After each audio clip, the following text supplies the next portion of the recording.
Marty. Yeah. I've made a decision. I'm not going with you tomorrow. I'm staying here. What are you talking about, Doc?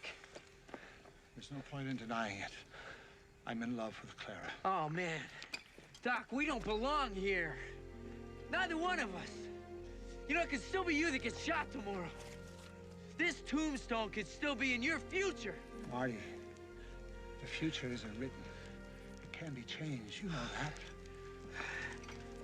Anyone can make their future whatever they want it to be. I can't let this one little photograph determine my entire destiny. I have to live my life according to what I believe is right. In my heart. Doc, you're a scientist. So you tell me, what's the right thing to do up here?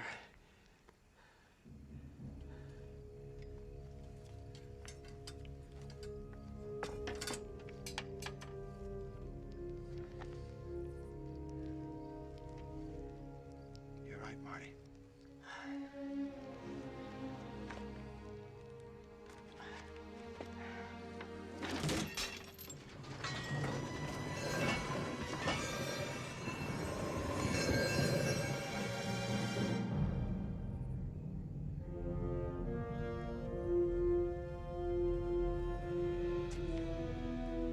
Wow, that worked great. I've at least got to tell her goodbye. Come on, Doc. Think about it. What are you gonna say to her? I gotta go back to the future? I mean, she's not gonna understand that, Doc. Hell, I'm in it with you, and I don't even understand it. Doc, listen. Maybe we can... I don't know, maybe we can just take Clara with us.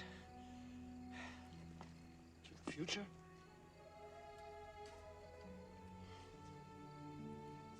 You reminded me, Marty. I'm a scientist, so I must be scientific about this. I caution you about disrupting the continuum for your own personal benefit. Therefore, I must do no less. We shall proceed as planned, and as soon as we return to 1985, we'll destroy this infernal machine. Traveling through time has become much too painful.